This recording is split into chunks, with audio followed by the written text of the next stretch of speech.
एक दिन बहुत ही सुहाना था। 3 दोस्त माया, बेन और क्रिस पार्क में खेल रहे थे। उन्हें अपने रोज के खेलों से बोरियत हो रही थी। चलो कुछ मजेदार करते हैं। हिम्मत है तो तुम अंदर जाओ, नरेटर माया ने कहा। बेन के पास एक आइडिया था। उसने टाउन के बाहर वाले पुराने खाली पड़े घर की तरफ इशारा किया। उसने घोषणा की। तीनों दोस्त सावधानी से उस रहस्यमय घर की तरफ बढ़ने लगे। जैसे जैसे वो करीब आते गए, घर उन पर मंडराता हुआ सा लगने लगा। इसका पेंट उतर रहा था और खिड़कियां बंद थीं। क्रिस की रीढ़ की हड्डी में सिहरन दौड़ गई, लेकिन उसने माया का हाथ कसकर पकड़ लिया। वो सब इसमें साथ थे। S1 media, friends standing together ready for a challenge, friends preparing for a dare challenge accepted. Narrator, उसने कहा। क्रिस घबरा गया। वो सबसे छोटा था और आसानी से डर जाता था। माया, जो हमेशा बहादुर बनती थी, मुस्कुराई। सामने का दरवाजा ऐसे चरमराकर खुला जैसे उन्हें अंदर न आने की चेतावनी दे रहा हो। अंदर घर अंधेरा और धूल भरा था। हर कोने से मकड़ी के जाले लटके हुए थे और हवा में सड़ांध की गंध भरी हुई थी। ये जगह तो बहुत डरावनी है, बेन फुसफुसाया। उसकी आवाज थोड़ी कांप रही थी। माया ने एक गहरी सांस ली और अपनी टॉर्च जला दी। रोशनी की किरण धूल भरे फर्नीचर और दीवारों पर लगे फीके पारिवारिक चित्रों पर नाची। उनके द्वारा उठाया गया हर कदम खामोश घर में गूंज उठा। क्रिस ने कल्पना की कि परछाइयों से आंखें उन्हें देख रही हैं। उसने अपनी सांस रोक ली, आवाज करने से डरते हुए। वे भव्य सीढ़ियों पर पहुंचे। समय के साथ उसकी लकड़ी की सीढ़ियां घिस गई थीं। क्या उनकी हिम्मत होगी ऊपर जाने की? ऊपर दालान और भी अंधेरा था। बच्चे आपस में लिपट गए। उनके दिल उनकी छाती में तेजी से धड़क रहे थे। अचानक एक तेज आवाज, बू, पूरे घर में गूंज उठी। क्रिस एक छोटी सी चीख निकालते हुए माया की बाहों में कूद गया। बेन पीछे की ओर स्टम्बलिंग एक कवच से टकरा गया जो जोर से बज उठा। वे जम गए। उनकी आंखें अंधेरे में खोज रही थीं। माया फुसफुसाई।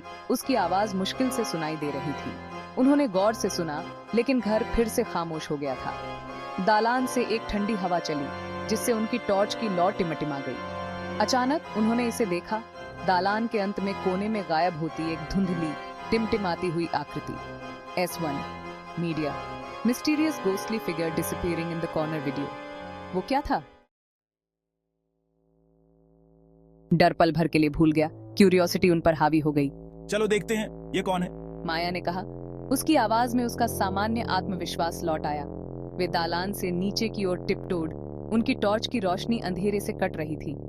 टिमटिमाती हुई आकृति फिर से दिखाई दी। हॉल के अंत में एक कमरे के बीच में तैर रही थी। यह एक जवान लड़की की तरह दिख रही थी। उसका रूप एक नरम सफेद रोशनी से चमक रहा था। माया ने पूछा। उसकी आवाज आश्चर्यजनक रूप से स्थिर थी। भूतिया लड़की उनकी ओर मुड़ी। उसका हाव भाव उदास था। S1, तुम कौन हो? मेरा नाम लिली है और ये कभी मेरा घर हुआ करता था। वह फुसफुसाई। लिली की कहानी बहुत दुखद थी। वह कभी उस घर में रहने वाली एक खुश बच्ची थी, लेकिन वह बहुत बीमार हो गई थी और कम उम्र में ही उसकी मृत्यु हो गई थी। उसके माता पिता दिल टूटे लिली की आत्मा को पीछे छोड़कर चले गए। मैं बहुत अकेली हूँ। उसने कबूल किया। उसकी आवाज उदासी से भरी हुई थी। मैं बस किसी के साथ खेलना चाहती हूँ। बच्चों ने ध्यान से सुना। उनका शुरुआती डर सहानुभूति से बदल गया। वे समझ गए कि अकेला होना क्या होता है। हम तुम्हारे दोस्त बन सकते हैं लिली, माया ने एक प्यारी सी मुस्कान देते हुए कहा। लिली की आंखें आश्चर्य से चौड़ी हो गईं। सच में तुम मुझसे नहीं डरते? क्रिस, जो माया के पीछे छिपा हुआ था, बाहर झांका। उसने शर्माते हुए कहा, S3, अब नहीं। उस पल से बच्चों ने बाकी का दिन लिली के साथ खेलने में बिताया। वे उसके साथ हंसी मजाक करते रहे और हर पल को जी भर के जिया। उन्होंने उसे बाहर की दुनिया की कहानियां सुनाई। वे कौन से खेल खेलते हैं और उनके कौन कौन से दोस्त हैं। लिली ने भी उनकी कहानियों में गहरी दिलचस्पी दिखाई। लिली ने बदले में उन्हें घर के गुप्त रास्ते दिखाए और उनके साथ लुका छिपी खेली। उसकी हंसी कभी खामोश रहने वाले हॉल में गूंज उठी। बच्चों ने भी उसके साथ मिलकर हर कोने को खोजा। जैसे ही सूरज डूबने लगा, फर्श पर लंबी परछाइयां पड़ने लगी। माया को एहसास हुआ कि अब जाने का समय हो गया है। बच्चों के चेहरे पर भी उदासी छा गई। हमें अब घर जाना होगा लिली, लेकिन हम कल वापस आएंगे और तुमसे मिलेंगे, हम वादा करते हैं। लिली का चेहरा थोड़ा उदास हो गया। उसे बच्चों के जाने का दुख हो रहा था। तुम वादा करते हो? उसने पूछा। उसकी आवाज अनिश्चितता से भरी हुई थी। उसने पूछा। उसकी आवाज अनिश्चितता से भरी हुई थी। उसे यकीन नहीं हो रहा था कि बच्चे वापस आएंगे। हम वादा करते हैं, बेन ने कहा। उसके कंधे पर आश्वस्त करते हुए हाथ रखा। बेन ने कहा। उसके कंधे पर आश्वस्त करते हुए हाथ रखा। क्रिस ने सहमति में सिर हिलाया। क्रिस ने सहमति में सिर हिलाया। बच्चों की आंखों में सच्चाई और वादा झलक रहा था। जब से वह भूत बनी थी, पहली बार लिली को उम्मीद की किरण दिखाई दी। उसे दोस्त मिल गए थे, सच्चे दोस्त, जिन्होंने उसे स्वीकार किया कि वह कौन थी। ये उसके लिए एक नई शुरुआत थी। उसे दोस्त मिल गए थे, सच्चे दोस्त, जिन्होंने उसे स्वीकार किया कि वह कौन थी। ये उसके लिए एक नई शुरुआत थी। बच्चों ने अपना वादा निभाया। उन्होंने जो कहा था वह किया। हर दिन स्कूल के बाद वे पुराने घर में लिली से मिलने जाते। यह उनकी दिनचर्या का हिस्सा बन गया था। वे उसके लिए पार्क से फूल लाते, उसके साथ अपने नाश्ता बांटते और उसे अपने दिन के बारे में सब कुछ बताते। लिली के लिए यह सब बहुत खास था। लिली, हम ये फूल सिर्फ तुम्हारे लिए लाए हैं। ये तुम्हें पसंद आएंगे। और हम कुछ कुकीज भी लाए हैं। ये बहुत स्वादिष्ट हैं। तुम्हें इन्हें जरूर ट्राई करना चाहिए। ये तुम्हें बहुत पसंद आएंगी। लिली अब अकेली नहीं थी, एक नए व्यक्ति की तरह थी, या यूं कहें कि एक नया भूत। वह अब खुश और संतुष्ट थी। उसकी हंसी से घर भर गया और जो उदासी कभी कफन की तरह उससे चिपकी हुई थी वह छंटने लगी। घर में अब सिर्फ खुशी और हंसी थी। लिली, अनुमान लगाओ आज स्कूल में क्या हुआ। हमें एक नया दोस्त मिला। घर खुद भी बदलने लगा था। यह अब पहले जैसा डरावना नहीं रहा। मकड़ी के जाले गायब हो गए, हवा हल्की लगने लगी और यहाँ तक कि चरमराती फर्श की लकड़ियां भी शांत होने लगी। सब कुछ नया और ताजा लगने लगा। ऐसा लग रहा था जैसे घर फिर से बच्चों को पाकर खुश हो, हंसी और खेल की आवाजों से भर गया हो। यह अब एक खुशहाल जगह बन गया था। बच्चों का घर का डर पूरी तरह से गायब हो गया था। वे अब बिना किसी डर के हर कोने में घूम सकते थे। उन्होंने महसूस किया कि डरने की कोई बात नहीं है, खासकर एक अकेले भूत से नहीं, जो सिर्फ एक दोस्त चाहता था। लिली अब उनका सबसे अच्छा दोस्त बन गई थी। एक दिन जब बच्चे लिली के साथ लुका छिपी खेल रहे थे तो उन्होंने कुछ अलग देखा। लिली की चमक तेज होती जा रही थी और हर बार गिगल मारने पर वह झिलमिलाती और फीकी पड़ती हुई लग रही थी। क्या हो रहा है लिली? तान्या ने पूछा। उसकी आवाज चिंता से भर गई। लिली मुस्कुराई।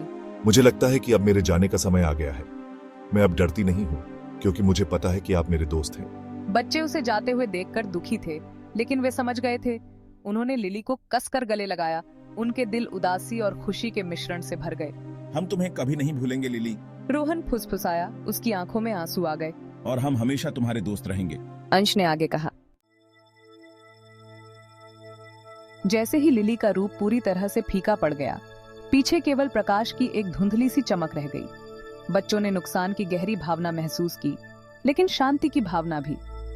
यह एक अजीब मिश्रण था, जैसे कि वे एक ही समय में दो विपरीत भावनाओं को महसूस कर रहे हों।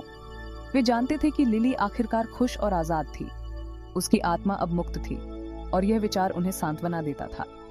उस दिन पुराने घर से निकलते हुए यह अब डरावना नहीं लग रहा था। घर की पुरानी दीवारें अब एक नई कहानी बयां कर रही थीं। ऐसा लग रहा था जैसे उसकी दीवारों पर सूरज और भी तेज चमक रहा हो, जैसे कि घर ने भी लिली की उपस्थिति को महसूस किया हो और चरमराता हुआ दरवाजा स्वागत करते हुए कराह के साथ खुल गया हो। यह एक नए अध्याय की शुरुआत थी। बच्चे जानते थे कि भले ही वे अब लिली को नहीं देख सकते थे, वह हमेशा उनके जीवन का हिस्सा रहेंगी। उसकी यादें हमेशा उनके साथ रहेंगी, हर हंसी और हर आंसू में। उन्होंने सीखा था कि दोस्ती किसी भी डर को दूर कर सकती है और भूतों के साथ भी दया और करुणा का व्यवहार किया जाना चाहिए। यह एक महत्वपूर्ण सबक था। वे अपने दिलों में लिली की हंसी की याद लिए हुए थे, एक याद दिलाते हुए कि सच्ची दोस्ती मृत्यु को भी पार कर जाती है। यह एक ऐसी दोस्ती थी जो समय और स्थान से परे थी। मैं अभी भी उसकी हंसी सुन सकती हूँ। क्या तुम? उसकी हंसी हवा में गूंजती है, जैसे वह अभी भी हमारे साथ हो। बच्चों ने एक आखिरी बार घर की तरफ देखा। उन पर शांति की भावना छा गई। हाँ, ऐसा लग रहा है जैसे वह अभी भी हमारे साथ है। यह एक नई शुरुआत थी, एक नई उम्मीद के साथ। ऐसा लग रहा है जैसे वह अभी भी हमारे साथ है। उसकी उपस्थिति हर कोने में महसूस हो रही थी, जैसे वह कभी गई ही नहीं। बच्चे हर दिन पार्क में खेलते रहे। उनकी हंसी पेड़ों से गूंजती रही।